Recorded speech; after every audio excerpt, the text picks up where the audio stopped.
A Baby Tramp by Ambrose Bierce. If you had seen little Joe standing at the street corner in the rain, you would hardly have admired him. It was apparently an ordinary autumn rainstorm, but the water which fell upon Joe, who was hardly old enough to be either just or unjust, and so perhaps did not come under the law of impartial distribution, appeared to have some property peculiar to itself. One would have said it was dark and adhesive, sticky, but that could hardly be so, even in Blackburg, where things certainly did occur that were a good deal out of the common. For example, 10 or 12 years before, a shower of small frogs had fallen, as is credibly attested by a contemporaneous chronicle, the record concluding with a somewhat obscure statement to the effect that the chronicler considered it good growing weather for Frenchmen. Some years later Blackburg had a fall of crimson snow. It is cold in Blackburg when winter is on, and the snows are frequent and deep. There can be no doubt of it. The snow in this instance was of the colour of blood, and melted into water of the same hue, if water it was, not blood. The phenomenon had attracted wide attention, and science had as many explanations as there were scientists who knew nothing about it. But the men of Blackburg, men who for many years had lived right there where the red snow fell, and might be supposed to know a good deal about the matter, shook their heads and said something would come of it. And something did, for the next summer was made memorable by the prevalence of a mysterious disease, epidemic, endemic, or the Lord knows what, though the physicians didn't, which carried away a full half of the population. Most of the other half carried themselves away, and were slow to return, but finally came back, and were now increasing and multiplying as before. But Blackburg had not since been altogether the same. Of quite another kind, though equally out of the common, was the incident of Hetty Parlow's ghost. Hetty Parlow's maiden name had been Brownon, and in Blackburg that meant more than one would think. The Brownons had from time immemorial, from the very earliest of the old colonial days, been the leading family of the town. It was the richest, and it was the best, and Blackburg would have shed the last drop of its plebeian blood in defence of the Brownon fair fame. As few of the family's members had ever been known to live permanently away from Blackburg, although most of them were educated elsewhere, and nearly all had travelled, there was quite a number of them. The men held most of the public offices, and the women were foremost in all good works. Of these latter, Hetty was most beloved, by reason of the sweetness of her disposition, the purity of her character, and her singular personal beauty. She married in Boston a young scapegrace named Parlow, and, like a good Brownon, brought him back to Blackburg forthwith, made a man and a town councillor of him. They had a child which they named Joseph, and dearly loved, as was then the fashion among parents in all that region. Then they died of the mysterious disorder already mentioned, and at the age of 1 whole year Joseph set up as an orphan. Unfortunately for Joseph, the disease which had cut off his parents did not stop at that. It went on and extirpated nearly the whole Brownon contingent, and its allies by marriage, and those who fled did not return. The tradition was broken, the Brownon estates passed into alien hands, and the only Brownons remaining in that place were underground in Oak Hill Cemetery, where indeed was a colony of them powerful enough to resist the encroachment of surrounding tribes, and hold the best part of the grounds. But about the ghost.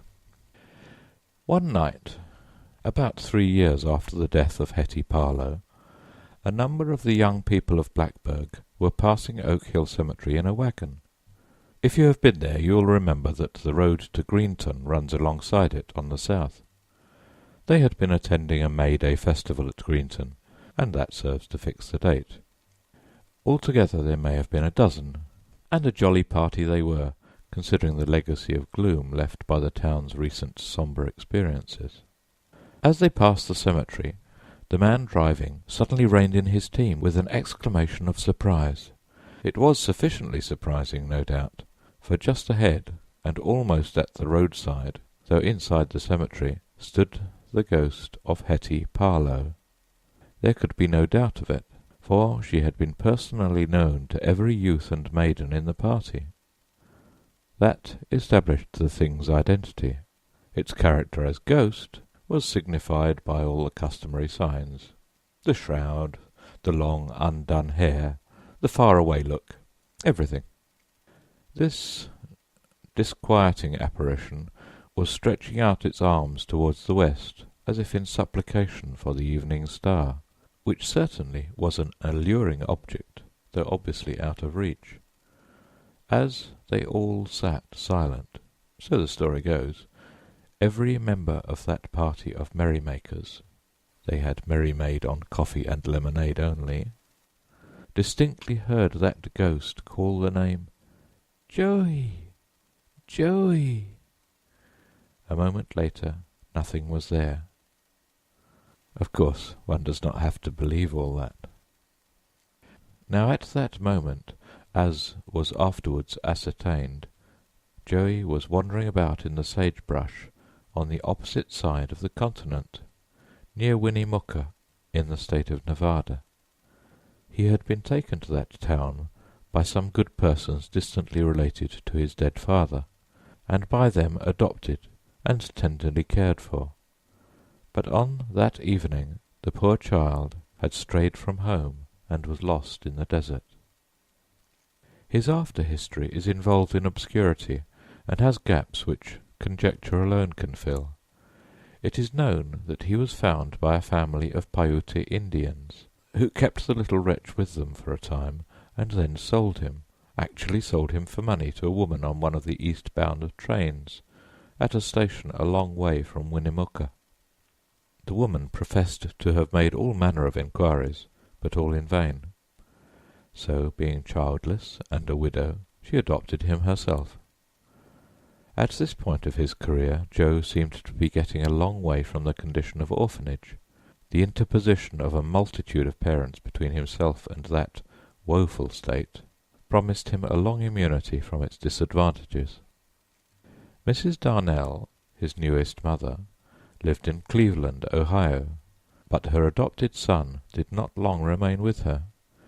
He was seen one afternoon by a policeman new to that beat, deliberately toddling away from her house, and being questioned, answered that he was "a-doin' home."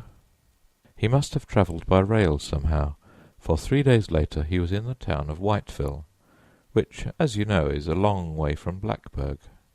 His clothing was in pretty fair condition, but he was sinfully dirty. Unable to give any account of himself, he was arrested as a vagrant, and sentenced to imprisonment in the Infants' Sheltering Home, where he was washed.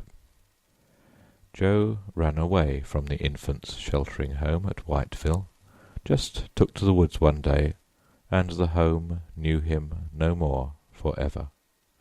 We find him next, or rather get back to him, standing forlorn in the cold autumn rain at a suburban street corner in Blackburg, and it seems right to explain now that the raindrops falling upon him there were really not dark and gummy.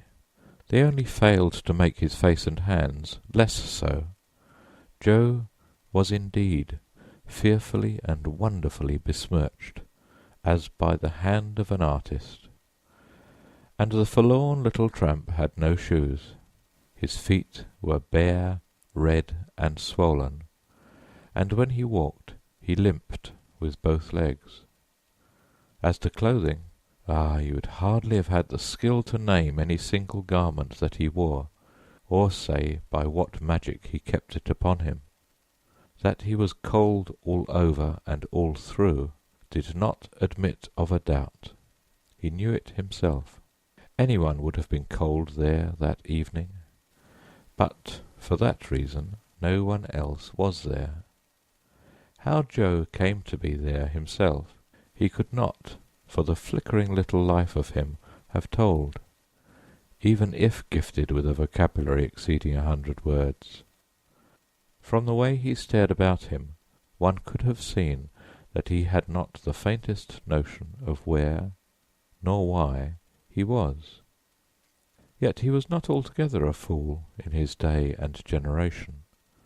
Being cold and hungry, and still able to walk a little by bending his knees very much indeed, and putting his feet down toes first, he decided to enter one of the houses which flanked the street at long intervals, and looked so bright and warm. But when he attempted to act upon that very sensible decision, a burly dog came browsing out and disputed his right. Inexpressibly frightened, and believing, no doubt, with some reason too, that brutes without meant brutality within, he hobbled away from all the houses, and with grey, wet fields to right of him, and grey, wet fields to left of him, with the rain half blinding him, and the night coming in mist and darkness, held his way along the road that leads to Greenton. That is to say, the road leads those to Greenton who succeed in passing the Oak Hill Cemetery. A considerable number every year do not. Joe did not. They found him there the next morning, very wet, very cold, but no longer hungry.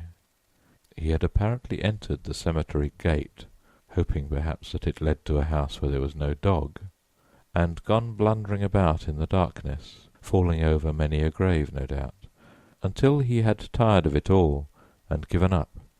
The little body lay upon one side, with one soiled cheek upon one soiled hand, the other hand tucked away among the rags to make it warm, the other cheek washed clean and white at last, as for a kiss from one of God's great angels. It was observed, though nothing was thought of it at the time, the body being as yet unidentified, that the little fellow was lying upon the grave of Hetty Parlow. The grave, however, had not opened to receive him. That is a circumstance which, without actual irreverence, one may wish had been ordered otherwise. End of story.